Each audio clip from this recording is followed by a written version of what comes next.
class. In today's class we will be taking our new chapter, that is nutrition in animals. Okay, if you can remember children, you may know that in the first chapter we discussed the nutrition in plants. In that we studied that plants make their own food by the process of photosynthesis. So we studied the nutrition in plants. In this chapter we are going to understand what is nutrition in animals. Children, nutrition in animal is very different and very complicated from the nutrition in plants. It involves, as you can see on the screen, animal nutrition includes nutrient requirement. It includes nutrient requirements, how any animal is getting its nutrients. Okay, you know that animal is any animal, for example lion, cat, they get their nutrients in a different way. Alright, whereas we humans also come under animal category. We get our nutrients maybe from plant sources or maybe animal sources, egg, meat, fish, anything. So that is our nutrient requirement. And what do we need? Okay, by nutrient requirement means what do we need? Okay, what do we need? Alright. Next is what do we need? Then next will come mode of intake of food.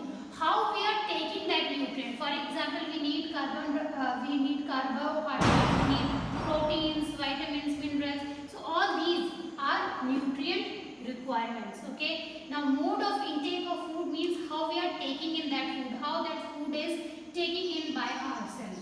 Now next is its utilization. How energy is being derived from that food is what will come under utilization in the body. So animal nutrition consists of these three things, that is how nutrients, what nutrients do we need, next how we take the food and how we utilize it in the body. Okay. Now if you can recall children, you may know that there are many nutrients, there are various components of food. Okay, components of food, they are fats, carbohydrates, vitamins, roughage, water, minerals, proteins, fats. So these all are the nutrients, or these all are the components of food that we need. Okay, you must have studied about that in 6th class. Okay, so these are the components. Now if you can understand children, then you will try to understand that if you break the carbohydrates, okay, breaking of carbohydrate gives you energy. Okay, if carbohydrates are grouped up, so you get the energy. So basically carbohydrates give you energy. But to give you that energy, okay, it involves a complex process.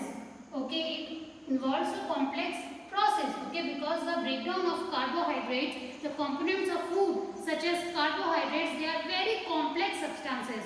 Okay, these carbohydrates cannot be utilized by body as it is. Okay, we cannot utilize this carbohydrates as it is. It needs to be break down.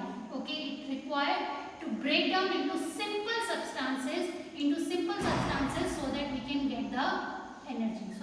get the energy. So this process of breakdown of complex carbohydrates or complex food components into simple components is known as digestion.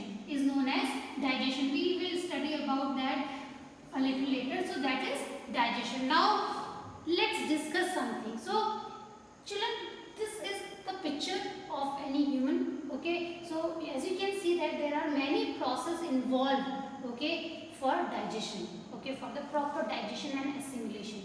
Now there are many animals, okay, so they take in food in a different manner. Okay, so this is the slide which is showing you the picture of what happens when we eat something. So that is ingestion, digestion. We will study about it a little later. Now different organisms take food in a different way. Okay, there are many organisms, they take food in a different way. Okay, not all the plants, not all the animals, they take the food in the same way. For example, a hummingbird or a honeybee, they suck nectar of plants. As you can see in the picture, it sucks the nectar of plant to derive its nutrition. So their mode of taking in food is sucking. Okay, it sucks. Next is human beings use their hands. Okay, they use their hands to put food into their mouth and swallow the food after chewing. So they uses their hand. They use chewing, swallowing. Next is infants. Infants of humans and many other animals, they feed on their mother's milk by Okay, as you can see on the picture. A snake, there you can see a snake swallows the animal. Okay, they prey upon without chewing them. So snake, the way of deriving nutrition by a snake is what? Swallowing. Okay, it doesn't chew any prey, it doesn't chew its food, it rather swallow it as it is. A frog captures prey with its sticky tongue. Okay, so their mode of nutrition, their mode of taking in the food, that is different. An earthworm uses its muscular pharynx to swallow its food. So as you can see there, that blackish tail, okay, it absorbs the food like that and it swallow it. Okay, earthworms don't use their teeth, they don't have any teeth, they just swallow the food as it is and they derive its nutrition. Similarly, spiders, okay, spiders weave these sticky web, okay, in which insects get stuck. Okay, if you can recall or if you remember, you can know that spider web these, spider weave these webs. Okay, so what happens is that any insect, when any insect comes or it flies around them, so it sticks into that, okay, and it gets stick, okay, and it can go.